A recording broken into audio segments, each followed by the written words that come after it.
В целом впечатление об Абхазии просто шикарное, просто шикарное.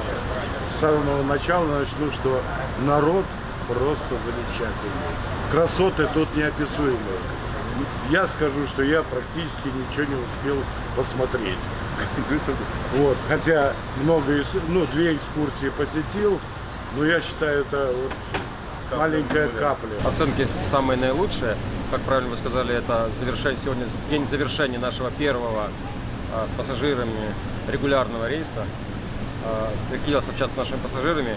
Все в восторге от приема, от красот, от природы, от людей, с которыми они все время это общались.